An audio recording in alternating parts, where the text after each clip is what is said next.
So thank you very much. I came to this building in 1975. Between 1975 and 1982, I fundraised every single day. So this is my house. You're welcome to it. Yeah? I feel a feeling of familial ownership that welcome to my house, welcome to my heart. Yeah, the 1970s, everybody had a guru. Everybody went around looking for teachers.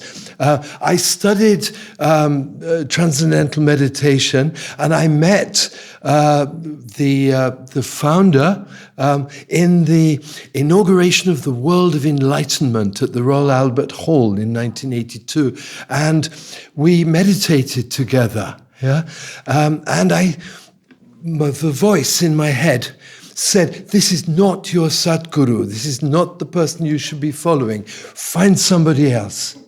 So I went back to my house in Ascot, and our neighbor, who was a British Airways pilot, was a mystic having revelations from the spirit world. And he said, the leader of the New Age will not be male. He will be male and female. So when you find your Messiah, your guide, you have to look for a man and a woman living in harmony together.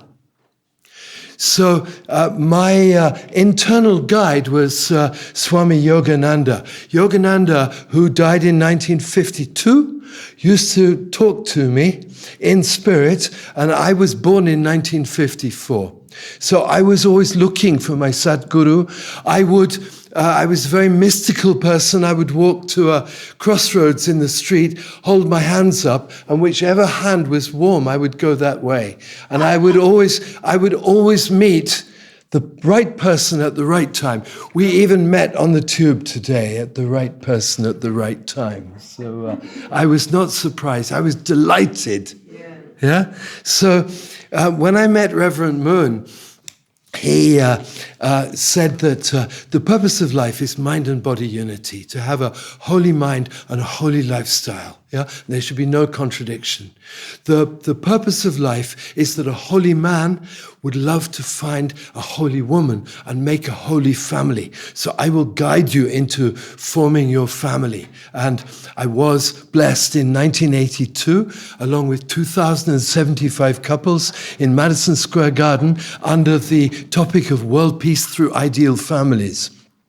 And then he said, mankind should look after the environment as a true husband looks after a true wife, with service and love, and without any selfishness, with giving before receiving. Yeah? So these three ideals filled me up with hope, filled me up with joy. And we now have been married 42 years. We have 4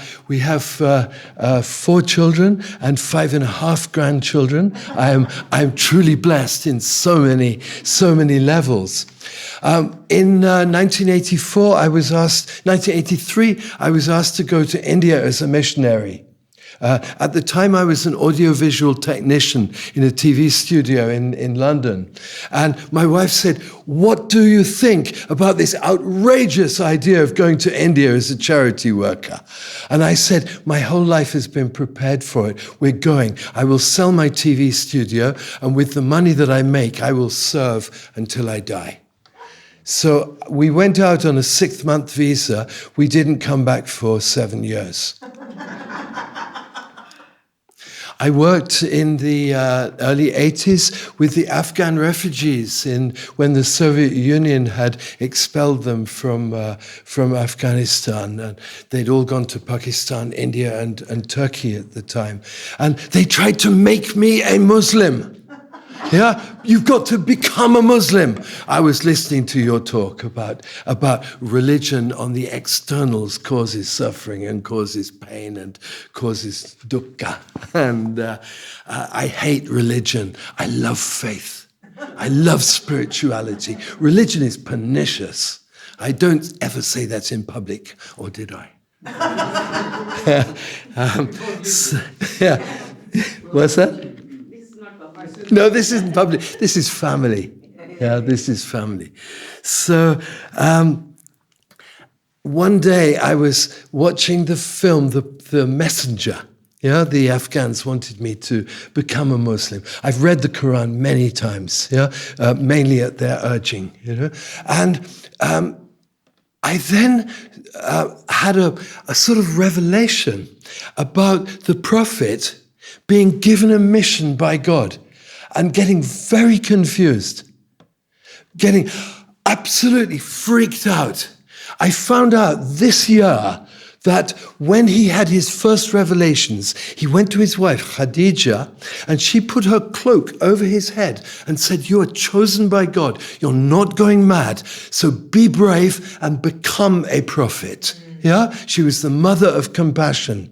And then I saw Jesus at the Sea of Galilee, thinking, these obtuse people, they don't listen to my words, they don't watch my actions. What do? I want to gather them together like a hen gathers her chicks, but they will not let me.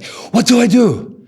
There was no certainty about that. There was uncertainty. There was pain. There was longing.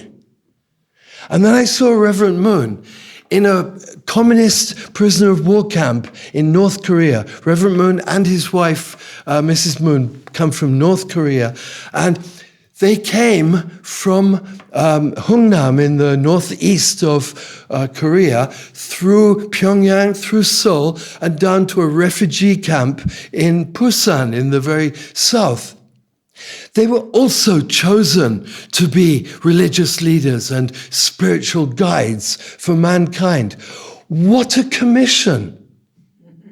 What a commission. There's no certainty in that. There's complete uncertainty. But what there is unchanging faith, unchanging certainty of the presence of God, and the love of God, and the guidance of God for all of mankind. So I'm so inspired to be in this unification movement. I'm so inspired to be the chair of Interfaith in Milton Keynes, where I live. And I will be doing this in this world and in the next world to come. So, amen. Thank you.